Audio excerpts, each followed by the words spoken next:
Funding for this program is provided by Annenberg CPB to advance excellent teaching.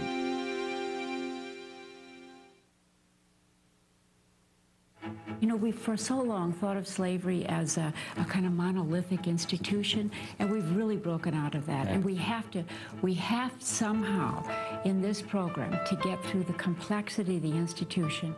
An insidious institution becomes the foundation of a culture. What makes the South different? Is it land? Well, they have a staple product. It's a plantation economy. It's a very different form of social organization. Part of what we've learned about slavery is the notion of the slave family, the notion of a slave culture, and then a wave of studies that have demonstrated beyond any doubt the power of, even within enslavement for African Americans to create a religion and a culture and a family. But then, do we go too far? I mean, have we forgotten that this is an institution of slavery, an institution of slave labor and racial control? Today, slavery on A Biography of America.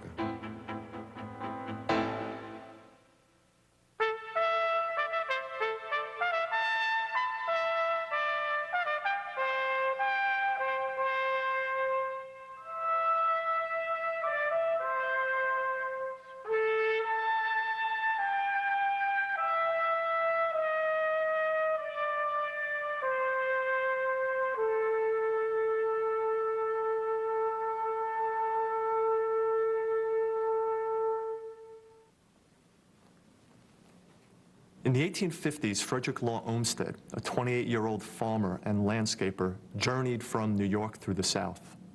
He would become best known for his work at Central Park, but at the time, his reputation rested on his writings. In a series of letters to the New York Times, he described the differences between the two regions. Southern society, he thought, was agricultural, hierarchical, and mainly static. Northern society, by comparison, was industrial, meritocratic, and dynamic. The glaring difference, of course, was free labor versus slave labor. Olmsted could not comprehend slavery. In Louisiana, he interviewed a slave, and he asked him what would he do if he were free. And the slave responded that he would work, save money, buy a house and land, and he would visit his mother back in Virginia. Slaves, too, had dreams, and in Olmsted's telling, this particular slave's dream fit with those of most Americans. Olmsted asked, how was it possible that slaveholders could handle simply as property a creature possessing human passions and feelings? Well, if Northerners critiqued Southern society, Southerners also had plenty to say about Northern society. George Fitzhugh, a self-taught Virginian, published several books during the 1850s. Northern society, he said, was a failure. Wage labor was far more exploitative than slave labor. Free laborers, he claimed, have not a thousandth part of the rights and liberties of Negro slaves. Northern workers, he thought, were slaves without masters, subject to the moral cannibalism of capitalists. Well, these tensions between North and South percolated through the years, and they reached one climax as early as 1819, when Missouri petitioned to enter the Union. If that occurred, the slave states would outnumber the free states 12 to 11. Slavery would inch northward into a region occupied by the free states of Illinois, Indiana, and Ohio. A volatile argument over the admission of Missouri as a slave state ensued. A New York legislator proposed an amendment that would ban slavery altogether, and Southerners in response threatened to dissolve the Union. A compromise was finally reached when Missouri joined the Union as a slave state, Maine entered as a free state, and a line along Missouri's southern border, the 3630 line, forbade slavery north of the area. Jefferson, in retirement, watched the proceedings, and he commented on this geographic line. He said that such a line coincided with a marked principle, moral and political, once conceived and held up to the angry passions of men, will never be abolished, and every new irritation, he predicted, will mark it deeper and deeper. Northerners and Southerners saw themselves as rival, antagonistic, incompatible sections, but in fact, culturally and commercially, they shared a great deal. Southerners enjoyed great upward mobility, struggling to get ahead just as Northerners did. They were a migratory people, just as Northerners were, moving west in search of land and opportunity. And the South also engaged in commercial development, committing themselves early on to railroads, turnpikes, even state banks to promote the development of the region. There were many, many links between North and South, particularly economic ones. Northern merchants were the ones who extended credit to Southern planters. It was Northern ships that got crops to market. And the Southerners, relying on an export economy, basically bought Northern goods and supplied themselves with their needs. For all the talk of Southern backwardness, if we were to consider the South apart from the United States, it would have ranked fourth in the world economy at the time, behind only the Northeast, Great Britain, and Australia. But the differences, real and perceived, overwhelmed the affinities. The Southern economy lagged behind that of the North. The production of manufactured goods was largely centered in the northern region. The percentage of the labor force in agriculture was increasing in the South, whereas it was decreasing in the North. And the free states were urbanizing and modernizing far more rapidly than the slave states. The Southern economy may have been growing, but it wasn't developing. The greatest difference between the regions, of course, was slavery. But we must take care not to characterize the North as progressive on the issue of race. Even as slavery was coming under attack, some 200,000 free blacks were losing their rights. Tocqueville, always the acute commentator, observed that the prejudice of race appears to be stronger in the states that have abolished slavery than in those where it still exists. And nowhere is it so intolerant as in those states where servitude has never been known. The slave South consisted of 15 states. Of the 11 million inhabitants in the South, 7 million were free, 4 million were enslaved. 1/3 of all Southern whites owned slaves, most of them 4 to 5 bondsmen. Less than 1% of the white population owned more than 50 slaves, but this number accounted for 1/4 of the nation's slaves. These planters, while a minority in terms of population, exercised considerable political power and control in society. Over the course of the early 19th century, slavery expanded into Alabama, Louisiana, Mississippi, and Texas. Migration was as much a Southern obsession as Northern, moving on to fertile land, reaching out for new territories. Cotton in particular becomes the obsession of the South. It accounted for half of all American exports, and production of cotton accelerated from 700,000 bales in 1830 to over 5 million in 1860. Southerners exported their cotton to England, where the factories were turned into woven goods and sent it out into the world.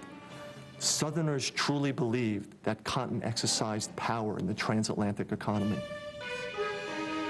James Henry Hammond of South Carolina declared, "You dare not make war on cotton. No power on earth dares to make war upon it. Cotton is king." The monarchical language was suggestive of another aspect of Southern society. The plantation South was a bastion of patriarchal authority and power. It meant that the lives of women were often particularly difficult and challenging, especially in the slaveholding household. One woman proclaimed, "It is the slaves who own me." Women expected to be chaste and pure, but men often took liberties with the enslaved. Mary Chestnut, who kept a diary, wrote, "Ours is a monstrous system. Any lady is ready to tell you who is the father of all the mulatto children in every household but her own. Those, she seems to think, drop from the clouds." The reputation of families mattered deeply to Southern men, and honor was a key to Southern identity. Status in the South was public and relational, not private and solitary. We could talk about the difference between the South as a culture of shame, whereas Northern evangelical culture was increasingly driven by internalized notions of guilt. The defense of honor meant vindication through bloodshed. Andrew Jackson carried a bullet from a duel he had had early in life, and a friend once told Henry Clay that he would rather have heard of his death than that he backed down in a duel. The myth of the plantation slaveholding South is a persistent one, but non-slaveholders accounted for 3/4 of the population. These were yeoman farmers. Some, especially those in the western parts of the southern states, opposed the policies of the plantation elite. But despite their differences, they came to the defense of the social structure. John C. Calhoun offered an explanation as to why. With us, he said, the two great divisions of society are not rich and poor, but white and black. And all the former, the poor as well as the rich, belong to the upper class and are respected and treated as equals.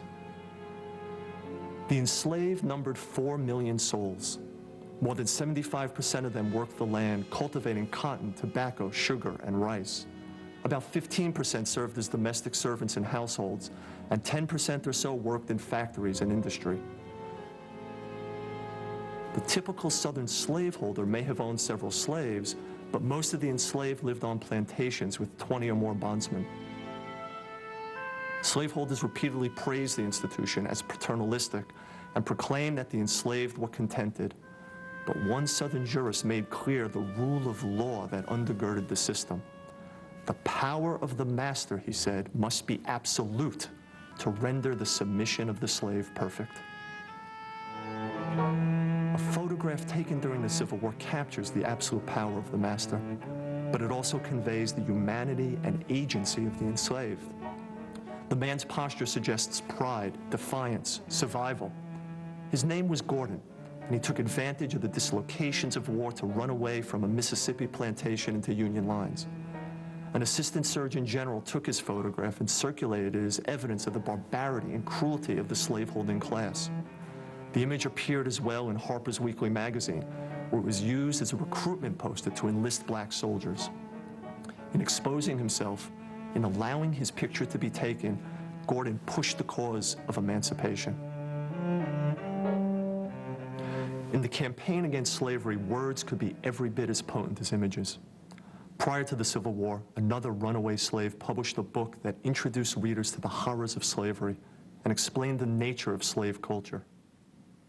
In his narrative of the life of Frederick Douglass, an American slave, the runaway recounted his journey from enslavement in Maryland to freedom in New England. Douglass exploded the myth of the happy, docile, deferential slave, a stereotype that slaveholders used repeatedly to defend the institution. He examined, for example, the meaning of slave songs. The singing of the enslaved marked the persistence of oral West African traditions and offered spiritual hope for salvation, not only in the eternal life, but in the temporal one as well. Some of the songs contained coded messages. In the lyrics, "O Canaan, sweet Canaan, I am bound for the land of Canaan," singers were not just bound for heaven, but for the north.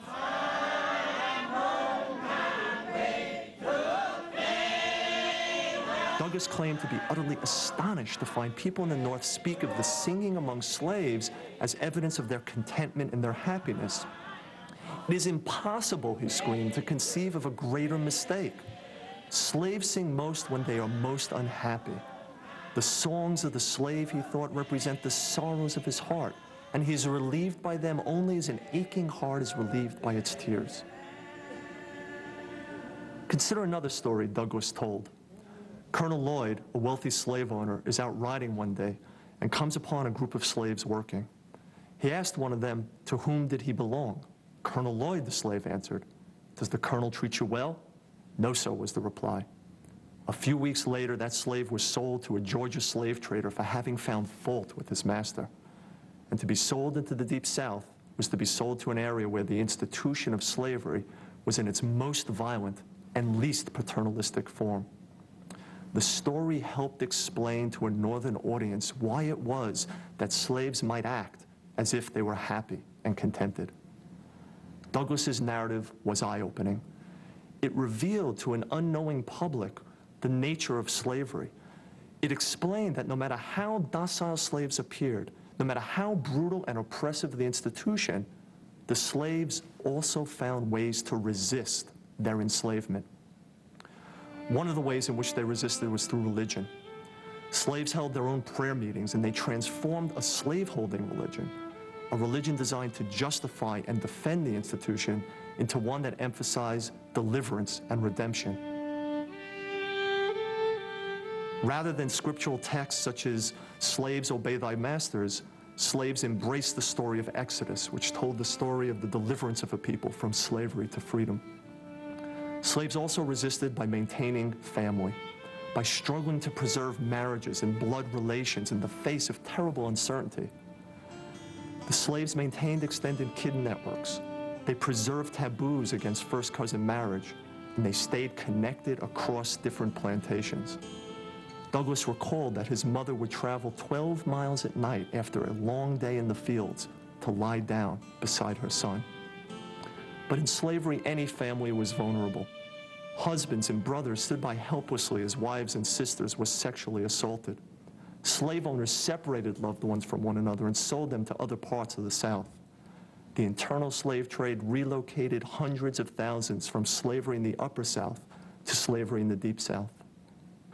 The strength of these family ties is indicated by the number of slaves who, after the Civil War, sought out one another. One freedman, who had watched as his wife and children were sold away, remarried someone after the Civil War, but then happened to relocate his first wife. He wrote her the following letter. "I would come and see you, but I know you could not bear it. I want to see, and I don't want to see you. I love you just as well as I did the last day I saw you, and it will not do for you and I to meet. I am married, and if you and I meets, it would make a very dissatisfied family. Send me some of the children's hair in a separate paper with their names on the paper. My dear, you know the Lord knows both of our hearts. You know it never was our wishes to be separated from each other, and it never was our fault. I think of you and my children every day of my life." The letter writer's literacy was in itself a form of resistance to the institution. Slaveholders tried to keep slaves from learning to read and write. Douglass's master chastised his wife for teaching the slave the alphabet, saying that it would forever unfit him to be a slave. To be a slave was to be kept ignorant. To be free was to be enlightened. And at night, in the slave quarters, some bondsmen struggled to read, knowing that where literacy went, freedom followed. Oral traditions also posed a challenge to the omnipotence of slaveholders. Slaves loved to tell stories, and in those stories they inverted the social order. In animal trickster tales, for example, the world is reversed. The weak outsmart the strong. The powerless become empowered. For example, Brer Rabbit is trapped by a fox, and he tells the fox that of all the ways to die, he's most afraid of being thrown in the briar patch. The fox, unable to control its sadistic nature, of course complies, and the rabbit cunningly escapes. Slaves also resisted by everyday acts, such as stealing food, breaking tools, feigning illness. As Douglass pointed out, these measures contributed to the racial stereotype of the enslaved as lazy and indolent, but they served as indispensable strategies of everyday survival. Sometimes slaves ran away. They took advantage of their knowledge of the land to disappear into the swamps and forests for days, even for weeks. Full communities known as maroons survived for years in isolation. Running away was usually temporary, and runaways paid for their brief escapes with the lash. But the time outside the shadow of the planter's house provided needed relief from the day-to-day brutalities of the institution. The enslaved also rebelled, both individually and collectively. It was an act of personal rebellion and violence that Douglass placed at the heart of his narrative. He battled his overseer one day, Mr. Covey, and he told his audience that you have seen how a man was made a slave, now you shall see how a slave was made a man. The bloody fight, he said, was the turning point in my career as a slave. It was a glorious resurrection from the tomb of slavery to the heaven of freedom. Rebellion punctured the myth of the docile, contented slave. In August of 1831, a Virginia slave and self-anointed Baptist preacher named Nat Turner, who had been separated from his wife and had religious visions of bloodshed, rose up in armed rebellion in Southampton County. Here was yet another manifestation of the religious impulses of the Second Great Awakening. Turner and his followers murdered some 60 slave owners and their families. The state eventually captured and executed the rebels, and folk legend had it that Turner's body was skinned, his flesh fried into grease, his bones ground into dust. Following Turner's insurrection, slave owners became nervous.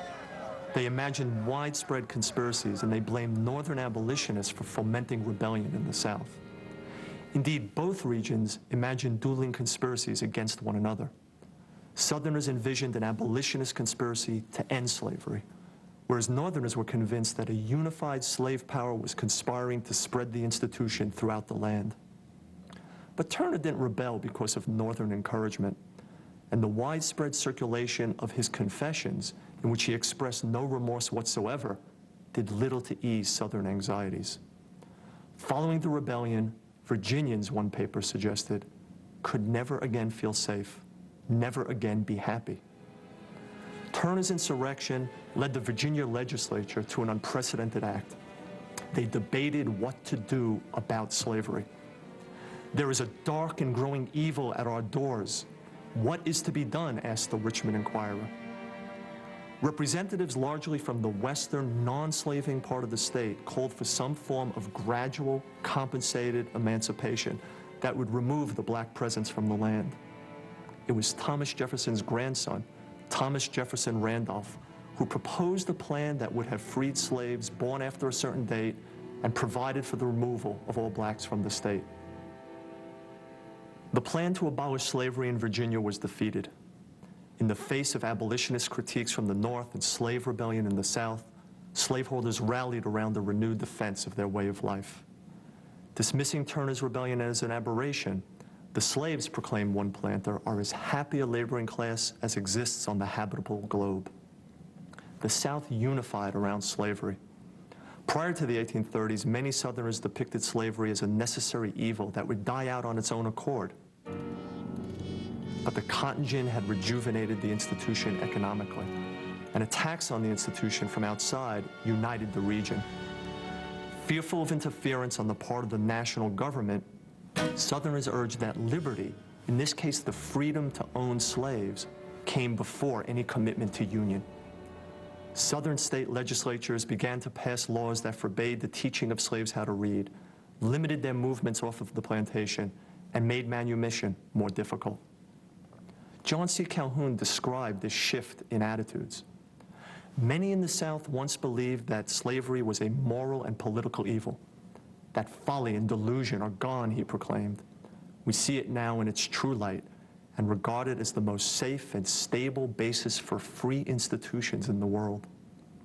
The Charleston Mercury summarized the lesson learned from decades of conflict. On the subject of slavery, the North and South are not only two peoples, they are rival, hostile peoples. Those peoples first met in battle on the frontier in the 1850s. In Kansas, a territory north of the line created by the Missouri Compromise, blood was shed, and warfare over the status of the nation's soil, slave or free, had begun.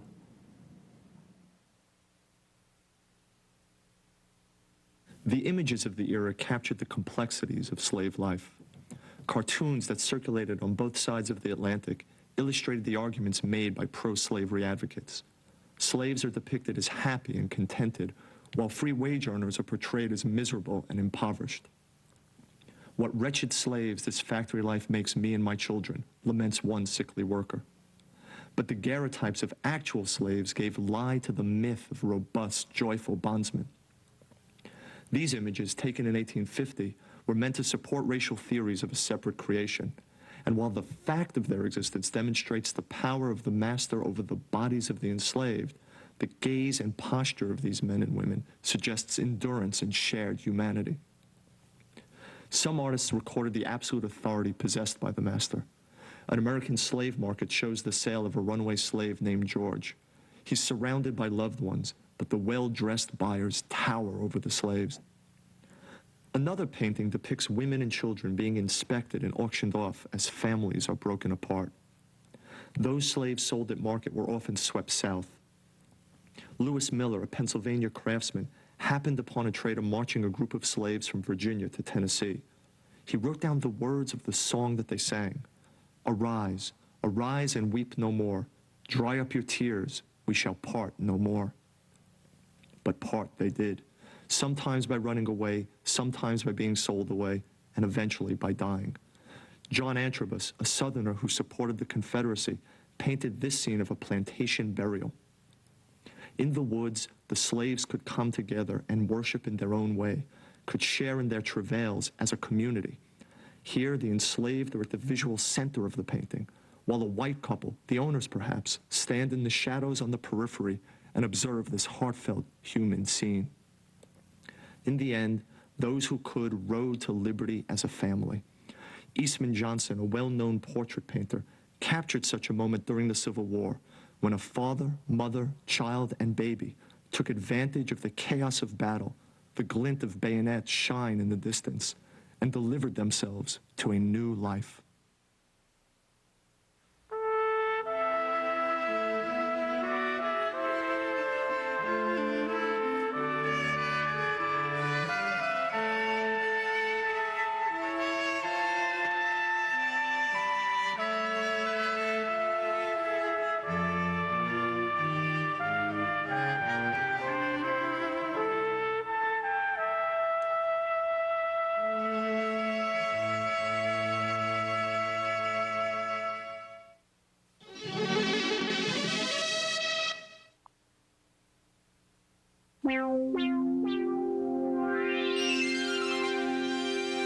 Funding for this program is provided by Annenberg CPB to advance excellent teaching.